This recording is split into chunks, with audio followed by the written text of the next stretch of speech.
Hay algo que nadie te ha contado sobre lo que ocurre dentro de tu intestino después de los 60 años. Y no es lo que tu médico llama estreñimiento. La semana pasada tuve una paciente en mi consultorio de 74 años, activa, lúcida, totalmente independiente en su vida diaria, que había pasado 11 días sin vaciar por completo sus intestinos. Iba al baño, se sentaba, pujaba, salía algo, pero siempre quedaba esa sensación de que algo se había quedado adentro, como una presión que no cedía, como un bloqueo que ningún laxante del mundo podía mover. Antes de continuar, si esto te suena familiar, quédate conmigo y suscríbete ahora mismo. Este canal existe para darles a las personas mayores de 60 años las explicaciones reales que sus consultas de 10 minutos nunca alcanzan a darles. Déjame un comentario contándome hace cuánto tiempo estás lidiando con esto, porque leo todos los comentarios, y eso me ayuda a saber exactamente qué tema tratar después. Su médico de cabecera le había dicho 3 veces que tomara más agua y comiera más fibra. 3 veces. Y las 3 veces su situación empeoró, porque lo que ella tenía no era estreñimiento común. Era algo que tiene nombre, un mecanismo, una solución, y que el 62% de los adultos mayores de 70 años que veo en mi consultorio nunca reciben una explicación adecuada. Lo que voy a mostrarte en los próximos minutos podría cambiar para siempre la manera en que entiendes lo que le pasa a tu intestino después de los 60. Y si tienes en tu vida a una persona mayor que ha sentido esto durante semanas, quédate hasta el final, porque la información más dañina no es la que falta, es la que se da de manera incorrecta. Mi nombre es doctora Sofía. Soy especialista con más de 14 años dedicados exclusivamente al cuidado intestinal y digestivo en pacientes mayores de 60 años. Trabajo en una unidad de gastroenterología geriátrica y en todo ese tiempo he atendido a cientos de personas mayores que llegaron con el mismo diagnóstico escrito en su historia clínica: estreñimiento crónico. Pero cuando te sientas, escuchas y haces las preguntas correctas, las preguntas que no caben en una consulta de 10 minutos, descubres que detrás de ese diagnóstico hay algo completamente distinto. He revisado cientos de casos de impactación fecal. He acompañado a pacientes antes y después de procedimientos de desimpactación. He visto las consecuencias de meses de tratamiento equivocado. Y cada vez que reviso un caso nuevo, me hago la misma pregunta: ¿cuánto tiempo lleva esta persona cargando con esto sin que nadie le explique con exactitud de qué se trata? Déjame mostrártelo ahora desde el principio, con palabras que puedas entender. Tu intestino no es un tubo pasivo. Es un órgano activo, con músculo, con nervios, con memoria. Cuando tienes 35 años, ese músculo intestinal tiene una contractilidad, una capacidad de contraerse y relajarse rítmicamente para mover el contenido hacia afuera, que funciona casi de manera automática. Vas al baño, el recto se llena, los nervios envían la señal, el músculo empuja y el contenido sale. Pero después de los 60 años, 3 cosas cambian al mismo tiempo, y cuando las 3 coinciden, el sistema falla de una manera muy específica. Primero, la motilidad intestinal, es decir, la velocidad con la que tu intestino mueve su contenido, disminuye entre un 30 y un 40% en comparación con cuando tenías 40 años, no porque estés enfermo, sino porque así envejece el músculo liso intestinal. Segundo, los nervios que coordinan ese movimiento, en especial el plexo mientérico, la red nerviosa que vive dentro de la pared intestinal, pierden densidad de neuronas con los años. Menos neuronas, menos señal, menos coordinación. Tercero, la mucosa rectal, el revestimiento interno del recto, se vuelve menos sensible. Eso significa que el umbral para sentir que el recto está lleno se eleva. Tu intestino puede estar lleno sin que lo sientas con claridad. ¿Qué pasa cuando estas 3 cosas se combinan? El contenido intestinal llega al recto. Se queda ahí más tiempo del normal. El intestino absorbe el agua de ese contenido, porque eso es lo que hace. Absorbe agua constantemente, y las heces se endurecen, se compactan y se adhieren a las paredes del recto, como si alguien hubiera untado arcilla seca en las paredes de un tubo. No es estreñimiento, no es falta de fibra, no es que no tomes suficiente agua, es impactación fecal, un bloqueo mecánico real dentro del recto, y tratarlo como estreñimiento común no solo no funciona, en muchos casos lo empeora. Ese es el villano de este video. No es una pastilla, no es un alimento, es un mecanismo que nadie te explicó y qué ha estado ocurriendo dentro de tu cuerpo durante semanas o meses, mientras te decían que tomaras un suplemento de fibra. Antes de continuar, necesito ser muy clara contigo, porque esto es salud digestiva real y los matices importan más de lo que crees. Hay síntomas que significan que debes detener este video ahora mismo y llamar a tu médico o ir a urgencias hoy. Si tienes un dolor abdominal intenso y continuo que no cede en ninguna posición, ve hoy. Si has pasado más de 72 horas sin expulsar nada, ni siquiera gases, y tu abdomen se ve distendido y duro, ve hoy. Si ves una cantidad importante de sangre roja brillante, junto con las heces, ve hoy. Si tienes fiebre alta combinada con dolor abdominal y no has evacuado en días, ve hoy. Esos síntomas pueden indicar una obstrucción intestinal real, una perforación o una hemorragia, situaciones que están muy por encima de lo que cualquier video puede manejar. Ahora bien, si lo que tienes se parece más a esto, una sensación de evacuación incompleta que ha durado días o semanas, presión en el recto que no termina de desaparecer, esfuerzo excesivo para expulsar una pequeña cantidad o la sensación de que algo bloquea la salida incluso cuando pujas con todas tus fuerzas, entonces este video fue hecho exactamente para ti. Sigue viendo. Quiero contarte el caso de Roberto. Roberto tiene 71 años. Fue empleado del ayuntamiento durante 34 años. El tipo de hombre que llega puntual a todo, que viene con una agenda, que nunca va al médico sin haber anotado sus preguntas la noche anterior. Llegó a mi consultorio, referido por su médico de cabecera con un diagnóstico simple: estreñimiento crónico. 3 líneas en el informe, sin más detalle. Había tenido la misma sensación durante 4 meses. Iba al baño cada 2 o 3 días. Expulsaba algo, pero siempre quedaba esa presión, como un puño cerrado dentro del recto que nunca terminaba de abrirse. Había probado 2 tipos de laxantes, había aumentado su consumo de fibra, había empezado a caminar más. Nada. Lo que más le preocupaba, me dijo mientras miraba la mesa, no a mí, como si le costara decirlo, era que estaba empezando a pujar de una manera que lo asustaba.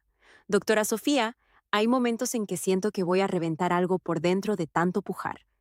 Esa frase lo cambió todo, porque el esfuerzo excesivo en el inodoro, lo que en términos clínicos llamamos una maniobra de Valsalva prolongada, en un paciente mayor de 70 años con hipertensión leve no controlada, es una combinación que puede elevar de forma aguda la presión intracraneal. No te digo esto para asustarte, te lo digo porque esa es exactamente la información que Roberto necesitaba 4 meses antes y que nadie le había dado. Le hicimos una exploración y confirmamos lo que sospechaba: impactación fecal en el recto inferior, no estreñimiento, un bloqueo mecánico real con heces endurecidas que ningún laxante oral iba a disolver, porque los laxantes orales actúan más arriba, en el colon, no en un recto ya impactado. Iniciamos un protocolo específico: enemas de retención, ablandadores tópicos de heces, posicionamiento correcto en el inodoro y un plan de mantenimiento personalizado para su motilidad reducida. 3 semanas después, Roberto volvió al consultorio. Entró diferente. No puedo describirlo de otra manera. Era el mismo hombre, pero sin ese peso específico que carga la gente cuando ha tenido algo incómodo durante meses que nunca se resuelve. Me dijo: por primera vez en meses, salí del baño sintiendo que de verdad había terminado. Esa frase es simple, es lo que todos merecen sentir. ¿Alguna vez tu médico o tu farmacéutico simplemente te dijo: toma más fibra y bebe más agua, cuando le contaste sobre este problema? Escríbelo en los comentarios. Quiero saber cuántos de ustedes han recibido exactamente esa respuesta y si les funcionó o no. Ahora te voy a dar 5 intervenciones específicas. No son consejos genéricos, son protocolos con un mecanismo, con instrucciones concretas y con advertencias claras sobre quién no debería aplicarlos. Elige uno. Empieza por ahí. Tu intestino, que está envejeciendo, no necesita 5 cambios a la vez. Primero, posicionamiento de evacuación con apoyo para los pies. Ya sé lo que estás pensando. Doctora Sofía, ¿me vas a decir cómo sentarme en el inodoro? Eso ya lo sé. Escucha un momento, porque aquí el mecanismo lo cambia todo. El ángulo anorrectal, el ángulo entre el recto y el canal anal, cuando estás sentado en un inodoro estándar, es de aproximadamente 90 grados. Ese ángulo crea una especie de doblez en el sistema.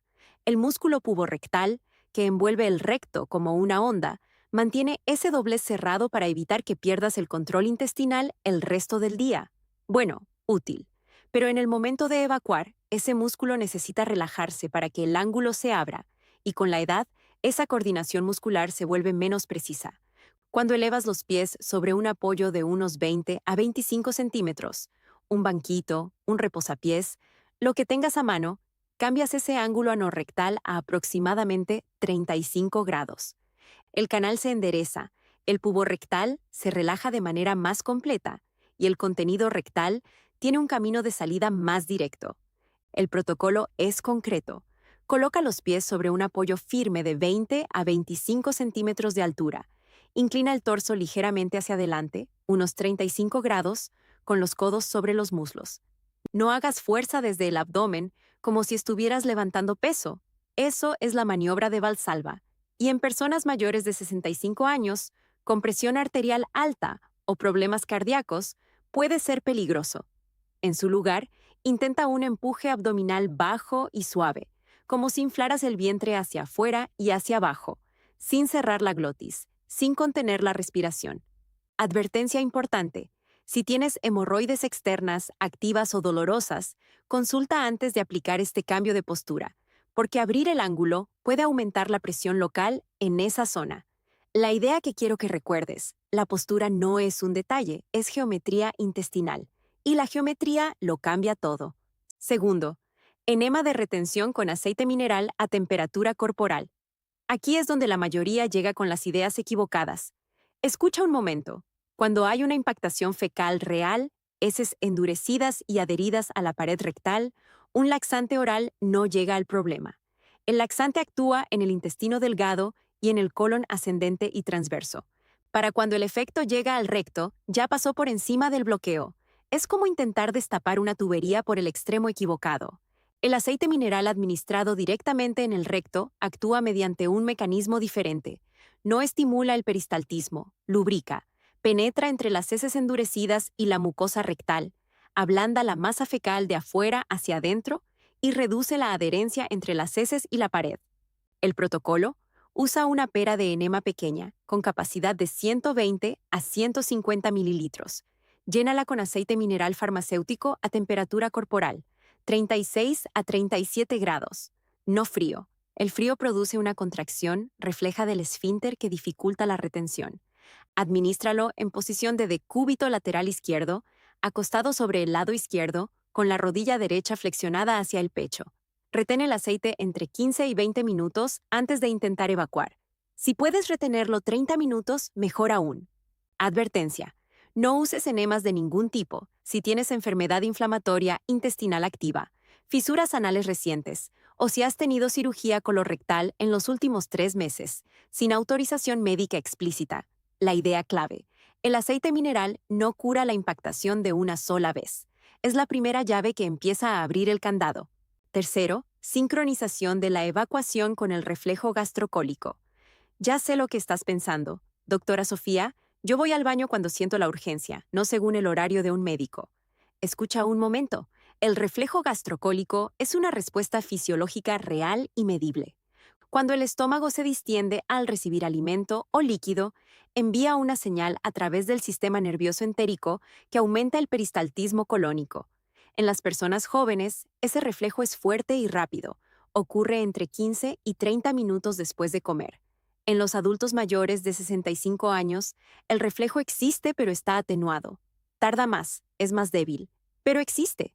Y si aprovechas esa ventana, esa pequeña ola de actividad colónica que ocurre después de comer, en lugar de ir al baño de manera aleatoria, multiplicas las probabilidades de evacuar con menos esfuerzo.